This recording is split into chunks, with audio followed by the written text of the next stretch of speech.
Hank repeated. Did you see her? Yeah, in the lobby, Gus said. I think maybe she's the witch. He hadn't even realized it till he said it out loud, but it made sense. That was why the mayor had freaked him out so much. She wasn't just the first mayor's descendant. She was the first mayor. She was the witch. Chapter 7. Broken Out.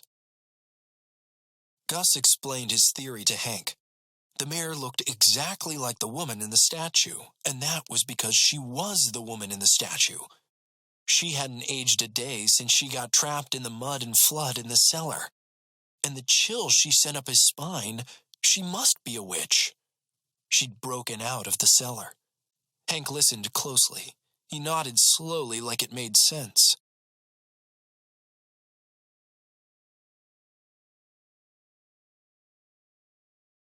Of course, he said when Gus was done. I can't believe I didn't think of it before. No old cellar door is going to trap a powerful witch for long. But I bet she hasn't even left City Hall. What about that other woman? Gus said. Why isn't she here to protect us? Hank shook his head. Don't you get it? He asked. She wasn't a witch. She would have died like 150 years ago. He laughed. She'd be as old as Ms. Freckle if she were still alive. They glanced at their teacher. She was standing near Mr. Pommel at the front of the room. He was finishing his speech about early government in Raven's Pass. Even Ms. Freckle looked bored standing there. She checked her watch. Now, Mr. Pommel said, if you'll all follow me, we'll take a look at the records room. I'm sure you'll find it quite fascinating. Hank put up his hand, and Mr. Pommel pointed at him. Yes? Mr. Pommel said. Will we get to meet the mayor herself? Hank asked. Gus rolled his eyes and elbowed his friend. What are you doing? Gus snapped. Shh, Hank whispered. I'm just asking. Sheesh. The mayor's office is on the tour today, yes, Mr. Pommel said. Mayor Vertiger is looking forward to meeting all of you children today. She's thrilled that we've opened City Hall to the public. Her office will be your very last stop.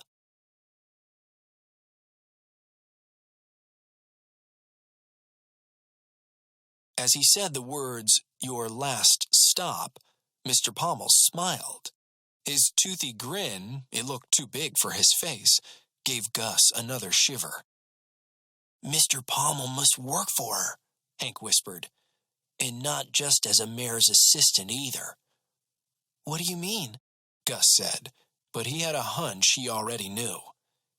He knows, Hank said. He knows she's a witch. Gus swallowed. And our class, he said, is about to be her first victims in 200 years.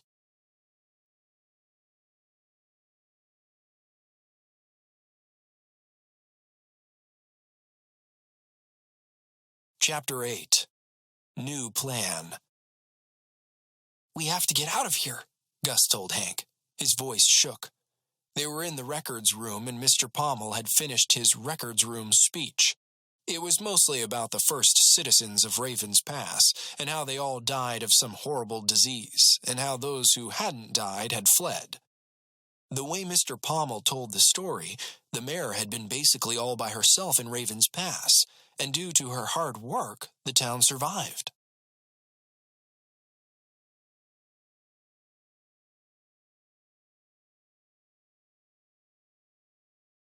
Some parts of the story reminded Gus of Hank's creepy tale about Raven's Pass's founding, but Mr. Pommel left out anything about a witch.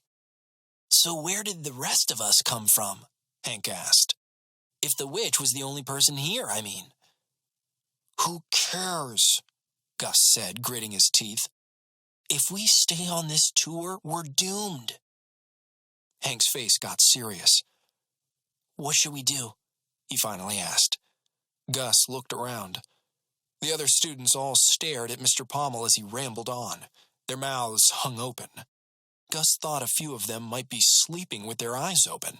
He didn't blame them. He'd be bored too if it weren't for the witch mare.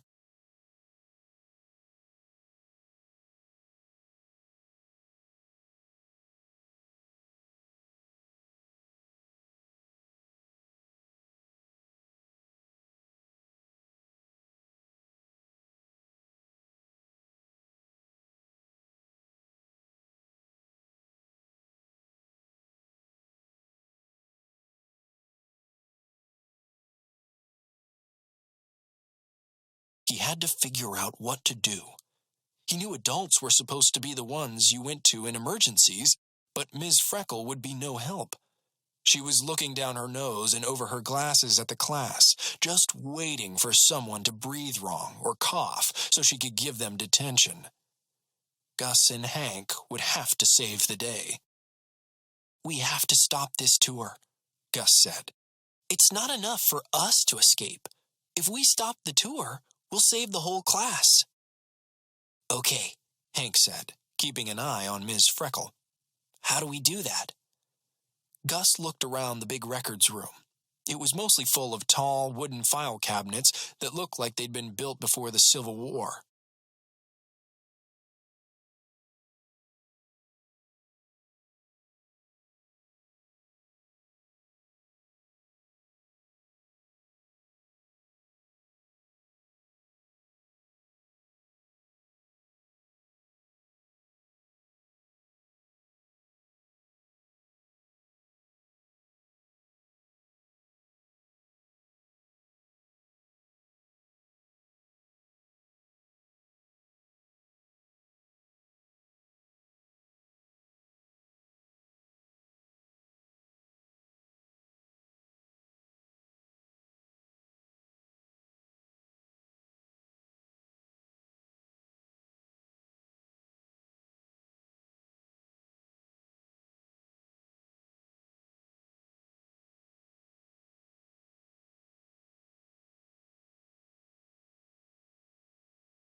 Then he spotted something that was obviously much newer.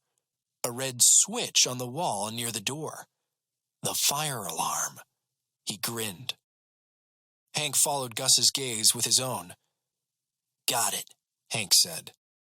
"I'll make sure no one notices. You go hit the alarm." Hank didn't wait for Gus to reply. He just reached into his pocket and pulled something out. Then he raised his closed fist and heaved the thing, whatever it was, toward the corner of the room. There was a loud pop. Mr. Pommel stopped his speech. The whole class turned to look where the thing had popped. "Go!" Hank hissed. Gus didn't wait around any longer. He hurried to the door and grabbed the red switch. But as he did, the little stink bomb Hank had thrown began to erupt in green and gray smoke. The room filled with a terrible stink. Gus pulled the handle. The fire alarm blared. Students shrieked. Gus watched Ms. Freckle and Mr. Pommel at the front of the room. His teacher put up her hands and tried to calm the class. Mr. Pommel looked mad. Then he started to look worried. "Everyone, please move toward the exit," Ms. Freckle said.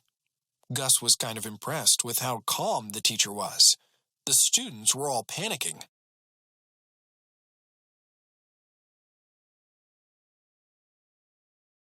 Even Mr. Pommel seemed to panic.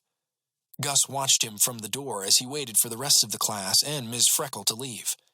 Hank stood on the other side of the door, and together they encouraged the rest of the class to stay calm. But Gus also watched Mr. Pommel. He stayed at the back of the records room. Then, when the mayor's assistant thought no one was paying attention, he reached behind one of those old file cabinets and flicked an invisible switch. A short door hidden in the corner swung open. Mr. Pommel ducked inside. The door swung shut, totally silent. Chapter 9. Escape. "Did you see that?" Gus whispered. Pommel just snuck out through that little door. Hank nodded. He must be going to warn the mayor, he said. Her victims are escaping. She won't like that. Everyone was leaving the records room. Most of the other students were already out. Ms. Freckle, Hank, and Gus left the records room behind the rest of the class. I can't imagine what happened to Mr. Pommel, she said as they hurried toward the front exit. He should be helping us get out of here. I don't think he wants us to escape, Ms. Freckle, Hank said. What do you mean? She asked. Why wouldn't he want us to get out? Gus and Hank exchanged a glance. Should we tell her? Hank said. Gus thought about it. Everyone knew the story of the witch who tried to destroy Raven's Pass before it could even be founded. Maybe Ms. Freckle would understand. Maybe she'd even be able to help them. It definitely couldn't hurt to have a grown-up on their side. I think it's okay, Gus said. Tell her. You tell her, Hank said. You'll explain it better. We think Mayor Vertiger is the witch, Gus said in a quick burst. The witch who tried to destroy Raven's Pass 200 years ago. You know, from the old story. They'd reached the front door of City Hall. The class was already streaming onto the sidewalk. Ms. Freckle stopped and faced the boys. She seemed to be thinking very hard. I didn't know the children of Raven's Pass still talked about that witch, she said. She seemed pleased. Then she nodded once, firmly. It makes sense, she said. And I suppose Pommel is her assistant. She looked at the statue, the one of the founding mayor, the woman who looked exactly like the current mayor. Anger flashed across her face. And I figure, Gus went on, the reason no one's been allowed in City Hall for so long is that she was afraid someone would figure out her secret. That's why they just started opening it to the public. Hank scratched his chin. I just can't figure out why she let us in, he said. Ms. Freckle smiled. Don't you see, she said. It's been 200 years. She needs new sacrifices. Hank's face went white. Gus felt his stomach churn with fear. The last student in their class had made it out of the building. Only Gus, Hank, and Ms. Freckle were still inside. Let's get out of here, Gus said, before we become sacrifices. The three of them turned for the door, but as they did, it slammed closed. Hank grabbed the handle and tugged and pushed and kicked. Help! It won't budge! He cried. Suddenly a voice came over the public address system. You will not escape, the voice said. It was Mr. Pommel. Mayor Vertiger has plans for you, he went on. She will be arriving at the statue to collect you shortly. We have to get out of here, Gus said. I couldn't agree more, Ms. Freckle said. Her face went fierce, and she clamped a hand on each of the boys' shoulders. We have to stick together, she said. You'll need to listen to me and do as I say. Remember, I'm here to protect you. The boys nodded. They didn't love the idea of being alone in City Hall with that crazy witch and her assistant anyway. The sound of the mayor's high-heeled boots echoed through the marble halls. She's coming, Gus said. Ms. Freckle looked around desperately. She seemed to focus on a plain-looking metal door near the bathrooms. The cellar, she said. It was almost a whisper. Her voice sounded different, tougher, darker. Come on. She walked quickly toward the plain door. Gus and Hank hurried to keep up.